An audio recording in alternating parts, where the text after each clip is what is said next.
Have you ever heard about some of these ancient rules and just thought, wow, okay, that sounds absolutely cruel and honestly pretty unfair?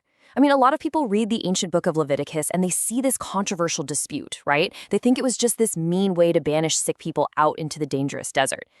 But what if they actually have it all wrong? What if, instead, we're about to decode a massive mystery that reveals some super smart ancient health hacks? Well, let's dive right into this explainer and solve the ultimate ancient medical mystery together. So we have a massive mystery to solve right off the bat. Were these ancient rules just a harsh excuse to kick vulnerable, sick people out of the camp?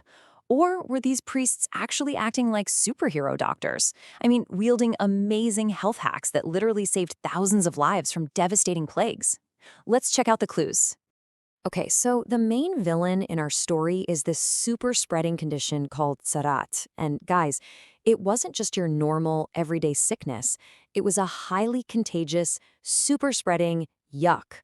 We're talking about a serious outbreak that could attack your skin, ruin a beard, and get this, it could even infect your clothes and leather. In a packed desert camp, well, that is a recipe for absolute disaster. But think about it. How exactly do you stop an invisible, spreading villain from destroying a whole community when you don't have modern magic? Remember, we are talking thousands of years before microscopes, fancy medicines, or hospitals even existed. Literally, one wrong move, and the entire camp could be completely wiped out. Well, you call in Aaron and the priests, and they didn't just rely on wild guesses, no way. They acted as caring superhero doctors using a brilliant 3-step medical investigation system. Step 1, look at the spot. Step 2, the 7-day timeout. And Step 3, the big recheck. These ancient investigators used their sharp eyes like vibrant magnifying tools to carefully check absolutely everything. They're looking at swellings and scabs, checking out old boils, fire burns, mysterious bald heads, and yeah, even wool and linen clothes. Literally nothing escaped their careful, caring watch. And the priest knew exactly what clues to look for. If a bright spot was just on the surface, phew, the patient was safe. But if the sore went deeper and the hair inside had actually turned white, boom, that was the ultimate clue. It was deep, it was dangerous, and the priest had to officially declare it as Tzara. But what happens if the clues were kind of confusing? Well, the priest didn't just guess. He ordered a strict 7-day timeout. The person got a cozy, safe space to rest and isolate, while the priest just monitored the spot to see what it would do. Guys, they literally invented the 7-day quarantine to stop the spread of disease. Then, on the 7th day, it was time for the big recheck. If the spot had faded, great news. The person simply washed their clothes and was declared clean. But if that yucky scab spread, the disease was confirmed and they were declared unclean. Now, here is a totally wild and surprising fact from the text that completely flips our expectations upside down. What do you think the priest did if the disease broke out so aggressively that it turned the person completely white from the very top of their head all the way down to the bottom of their feet? Logically, you'd think that's the absolute worst-case scenario, right? Believe it or not, if they were completely covered in white, the priest declared them clean. Wait, why? Because the disease had actually run its full course and healed into safe scar tissue. But if raw, fresh, inflamed flesh appeared again, the infection was back and they were unclean. Seriously, that is some super smart ancient skin science right there. They even had special rules for heads and beards. If the priest did a head check and saw a deep spot with thin, yellow hair, it meant trouble. But if they waited the 7 days and saw black hair growing back, that was the amazing proof. It meant the super doctor's patient was officially healed.